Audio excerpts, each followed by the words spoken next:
எல்லோருக்கும் வணக்கம். இன்னைக்கு நம்ம பார்க்கக்கூடிய சப்ஜெக்ட், உங்களுக்கு ராஜயோக வாழ்க்கை போர் அடிக்கிறதா? பாருங்களேன், ஸ்கூல் லைஃப்ல கிண்டர் கார்டன், எல்கேஜி யூகேஜின்றது 2 வருஷம். 10th 12th எல்லாம் சேர்த்தீங்கன்னா 10+2 12 வருஷம். இப்போ காலேஜ் வந்து 3 வருஷம் 4 வருஷம் 5 வருஷம் கோர்ஸ் இருக்குது. நீங்கள் எதை படிக்கிறீங்களோ அதை பொறுத்து. பிஜியும் அதே மாதிரி தான், 1 வருஷம் 2 வருஷம் 3 வருஷம்னு இருக்குது. இப்போ பிஹெச்டி வந்து 2 வருஷமோ 4 வருஷத்துக்குள்ள நீங்கள் பிஹெச்டியை முடிச்சிடலாம். இந்த ஸ்கூலு காலேஜ் எல்லாம் ஒரு குறிப்பிட்ட காலகட்டம் படித்தா போதும். ஆனால் ராஜயோக வாழ்க்கை அப்படி கிடையாது. ராஜயோக படிப்பினை அப்படி கிடையாது. உங்களுக்கு 10 வயசுல ராஜயோக நாலேஜ் கிடைக்குதுன்னு வச்சுக்கோங்களேன். உங்கள் வயசு 70ன்னு வச்சுக்கோங்க. 70 வயசு வரைக்கும் நீங்கள் உயிரோடு இருக்கிற வரைக்கும் இந்த ராஜயோகம் படித்தாகணும். அப்போது உயிரோடு இருக்கிற வரைக்கும் படிச்சுட்டே இருக்கக்கூடிய ஒரு படிப்பு வந்து உங்களுக்கு வந்து எவ்வளோ போர் அடிக்கலாம் இல்லையா? யாராவது வாய்ப்பு இருக்குது. ஏன்னா தொடர்ச்சியாக வாழ்க்கை ஃபுல்லாக படிச்சுட்டே இருக்கணுமே, எப்படி படிக்கிறது? இல்லை 4 விஷயம் தான் எதிர்பார்க்குறாங்க. அமிர்த வேலையிலேருந்து அப்பாவை நினைவு பண்ணணும், இறைவனை நினைவு பண்ணணும், வாணி படிக்கணும், ஸ்ரீமத்தை ஃபாலோ பண்ணணும், சேவை பண்ணணும். இதுதான் ராஜயோகம் கேட்குற விஷயங்கள். ஆனால் இதை டெய்லி பண்ணணும் அப்படின்னு வரும்போது உங்களுக்கு போர் அடிக்குதா? இதை வந்து நான் எங்கள் ஈவினிங் கிளாஸில் கேள்வியாக கேட்டேன். எத்தனை பேருக்கு ராஜயோகம் டெய்லி பண்ணுறதுனால போர் அடிக்குது அப்படின்னு. அதில் ஒரு தம்பி ரொம்ப சுவாரஸ்யமாக பதில் சொன்னார். அவர் என்ன சொன்னார்னா, ஆக்சுவலாக வந்து அவர் எதுக்கு யோசிச்சுட்டே இருப்பார்னா, இனியும் அதிகமான மணி நேரங்கள் எப்படி இறைவனை நினைவு பண்ணுறது, எங்கெல்லாம் ஒரு நாள் ஃபுல்லாக வேஸ்ட் பண்ணுறோம் டைமை, அதெல்லாம் கண்டுபிடிச்சி அந்த டைமை இறைவன் சேவை பண்ணுறதுக்கோ இறைவனை நினைவு பண்ணுறதுக்கோ நான் முயற்சி செய்துட்ருக்கேன். எனக்கு இதுவரை போர் அடிக்குதுன்ற விஷயம் நடக்கலை அப்படின்னு அவரோட கருத்தை தெரிவித்தார். ஓகே, இப்போது என்னுடைய கருத்து என்ன அப்படின்னு யோசிச்சிங்கன்னா, ராஜயோகம் கற்றுக்க யார் வராங்க அப்படின்னு யோசிச்சு பார்த்தா 63 ஜென்மமாக பக்தி செய்தவர்கள் தான் ராஜயோகத்துக்குள்ளே வராங்க. ஓகேவா? அப்போது 63 ஜென்மம் இறைவன் யாருன்னே தெரியாது. ஒரு குத்துமதிப்பாக பக்தியில் என்ன சொன்னாங்களோ, வேத புத்தகத்தில் எப்படி டெக்ஸ்ட்டில் படிச்சிருக்கோமோ அப்படின்ற உணர்வில் தான் நம்ம பக்தியை பண்ணோம். ஸோ அங்கெல்லாம் கரெக்டாக பண்ணிவிட்டு இன்றைக்கி சிஸ்டம்குள்ளே வந்ததுக்கு அப்புறம் நம்ம சின்சியராக பண்ணலன்னா புரிஞ்சுக்கிற மாதிரி சொல்கிற பாருங்க. நீங்கள் நல்லா படிக்கிற பையன் தான் வச்சுக்கோங்களேன். ஸ்கூலில் விழுந்து படிச்சிங்க, ராத்திரியெல்லாம் கண் வீழ்ச்சி படிச்சிங்க, எக்ஸாம் ஹாலில் போய் தூங்கிட்டீங்கன்னா வேஸ்ட் இல்லை. அதை விழுந்து படித்தது, ராத்திரி ஃபுல்லாக படித்ததுன்றதா தான் சொல்கிறேன். 63 ஜென்மமாக பக்தி.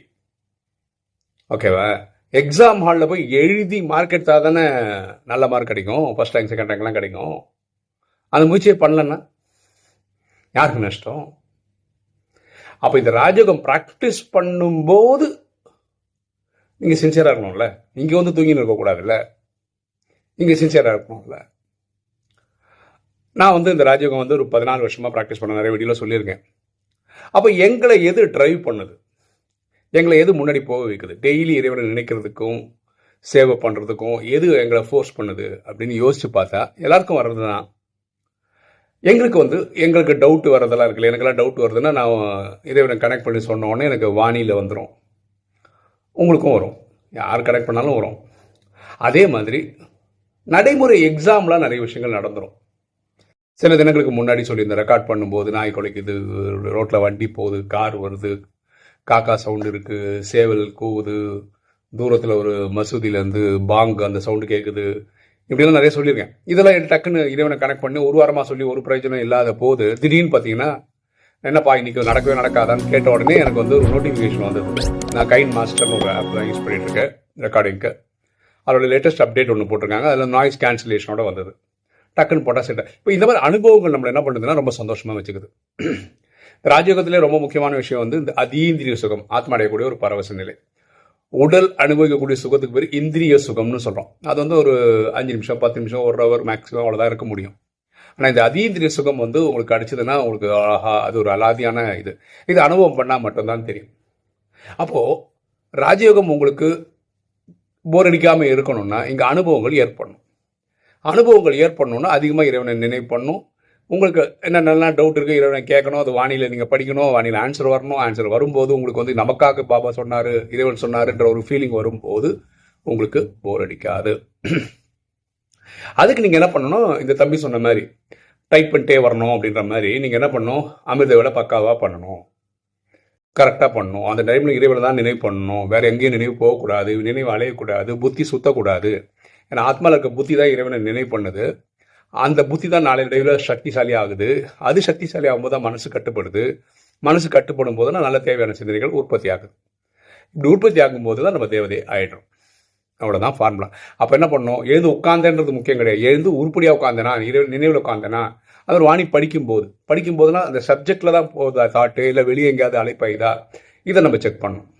இப்படி ஒவ்வொன்றும் பண்ணுறதில்ல. இப்போ சாப்பாடு சமைக்கும்போது இரவு நினைவு பண்ணி சாப்பிடணும், இல்லை நினைவு பண்ணி தான் சமைக்கிறேன்னா, சாப்பிடும்போது இரவு நினைவு பண்ணி தான் சாப்பிட்றேன்னா, இப்படி சின்ன சின்ன சின்ன சின்ன ஃபைன் டியூனிங் பண்ணிட்டே வந்தால் நல்லாயிருக்கும். அந்த டிராஃபிக் கண்ட்ரோல் டைமில் இரவு நினைவு பண்ணுறேன்னா, அமிர்த வேலைக்கு எழுதுக்கிறதுக்கு ஒரு சாங் வச்சு கூட எழுந்துக்கலாம். அந்த பாட்டில் டைமில் நினைவு பண்ணுறேன்னா, இப்படி ஒவ்வொன்றும் செக் பண்ணிட்டு வரும்போது உங்களுக்கு போர் அடிக்காது. ஓகேவா? இப்போ வீடியோ பார்க்குற நீங்கள் சொல்ல வேண்டிய விஷயம் என்ன? நீங்கள் ராஜயோகம் ப்ராக்டிஸ் பண்ணுறீங்க, விருப்பப்பட்ட எத்தனை வருஷமாக ப்ராக்டிஸ் பண்ணுறீங்க அதுன்னு சொல்லுங்கள். உங்களுக்கு ராஜயோகம் வந்து கண்டினியூஸாக படிக்கிறது போர் அடிக்குதா, போர் அடிக்கலையா? போர் அடிக்குதுன்னா ஏன் போர் அடிக்கும்? யாருக்கு போர் அடிக்கும்னு கூட சொல்லிடுறேன். யாருக்கு போர் அடிக்கும்னா, அமிர்த வேலை அடிக்கடி விட்டு விட்டு பண்ணுறவங்க, இல்லை பண்ணாதவங்க, கேட்டால் டைம் இல்லைன்னு சொல்கிறது, காலங்காலத்தில் ஏதாவது குளிருதுன்னு சொல்கிறது, ஏதாவது ஒரு காரணம் சொல்லி பண்ணாமல் இருக்கிறவங்க, வாணியே படிக்காதவங்க, அது மேலோட்டம், அதாவது டைட்டில் கேள்வி பதில் தாரணை வரதான ஸ்லோகம் மட்டும் படிப்பாங்களா இருக்கும், அது உள் வாங்கியிருக்கவே மாட்டாங்க. இப்படிப்பட்டவங்க, சேவைன்னு அந்த ஏரியா பக்கமே வராதவங்க, ஸ்ரீமத்னா என்னால் கூட தாங்க ஃபாலோ பண்ண முடியும், போக போக பார்த்துக்கலாங்க இப்படின்னு சொல்கிறவங்களுக்கெல்லாம் வந்து பெருசாக எங்கள் அனுபவம் ஆகிறதுக்கு வாய்ப்பு கம்மி. ஓகே, இது வந்து சில பேர் கரஸ்பாண்டன்ஸ் கோர்ஸ் படிப்பாங்க பார்த்தீங்களா, அந்த மாதிரி நானும் டிகிரி போட்டிருக்கேன்னு சொல்லிட்டு பேர் பத்துக்கு போட்டுப்பாங்க பார்த்தீங்களா, ஒரு பிபிஏ படிக்கிறான்னு சொல்லி பிபிஏன்னு போட்டு மேலே ஒரு கோடு போட்டுப்பாங்க. அப்படின்னா நான் படிச்சுட்டு இருக்கேன்னு அர்த்தம். சொசைட்டிக்கு அவ்வளோ காமிச்சா போதும், இப்போ படித்து முடிச்சு டிகிரி வாங்கணும் இன்ட்ரெஸ்டே கிடையாது அவங்களுக்கு. அப்படிப்பட்ட சில பேரும் ராஜயோகம் கற்றுட்டு இருக்காங்க. அப்போது நம்ம தான் யோசிக்கணும். பாருங்களேன், இதில் ஒரு விஷயம் ரொம்ப ரொம்ப ரொம்ப ரொம்ப உண்மை என்னென்னா, இந்த பிறவியில் நம்ம எடுக்கிற முயற்சி தாங்க ஃபைனல். எல்லா கல்பத்திலும் இப்படி தான் நம்ம பண்ண போகிறோம். அது நம்ம ஒழுங்காக பண்ணிகிட்டு இருக்கோமான்னு மட்டும் யோசிங்க. நான் திரும்ப திரும்ப சொல்கிறது என்னென்னா, நைட்டு படுக்க போகும்போது நினச்சி பாருங்கள், இந்த 4 விஷயம் நம்ம பண்ணியிருக்கேன். நான் அமிர்த வேலை பண்ணியிருக்கேனா, வாணி படிச்சிருக்கேனா, ஸ்ரீமத் ஃபாலோ பண்ணி சேவை பண்ணியிருக்கானு மட்டும் நினச்சி பாருங்கள். பண்ணியிருக்கீங்களா? பர்ஃபெக்ட். இனி ஒரு நாள் பண்ணணும்ப்பா, இறைவனை கேளுங்க, அவ்வளோதான். நாளைக்கு இதே பண்ணிங்களான்னு மட்டும் செக் பண்ணுங்கள். ஒரு வேளை ஏதாவது ஒன்று நீங்கள் மிஸ் பண்ணிட்டீங்கன்னா அடுத்த நாள் கூட கொண்டு வந்துடுங்க சிஸ்டம்குள்ளே. மாயை வந்து உங்களுக்கு எங்கெல்லாம் கவுக்கலாம், எங்கெல்லாம் உங்களை ஏமாற்றலாம், எங்கெல்லாம் காலவாரி விடலான்னு யோசனையே தான் இருக்குது. அது ஃபுல் ஸ்விங்கில் வேலை பண்ணுது. நம்ம தான் அதோட ட்ராப்பில் மாட்டிக்கக்கூடாது. அதுக்கு ஒரே வழி இறைவனோட குடைநிழலில் இருக்கிறது தான். ஓகேவா? நான் எப்படி சுவாரஸ்யமாக இருக்கணுன்றதுக்கான காரணம் சொல்லிட்டேன். உங்களுக்கு தோன்ற காரணங்கள் கமெண்ட் செக்ஷனில் போட்டிங்கன்னா நம்ம எல்லாரும் தெரிஞ்சுக்கலாம். ஓகே, இன்னைக்கு வீடியோ உங்களுக்கு பிடிச்சிருன்னு நினைக்கிறேன். லைக் பண்ணுங்கள், சப்ஸ்கிரைப் பண்ணுங்கள், ஃப்ரெண்ட்ஸ் சொல்லுங்கள், ஷேர் பண்ணுங்கள், கமெண்ட்ஸ் போடுங்க. தேங்க்யூ.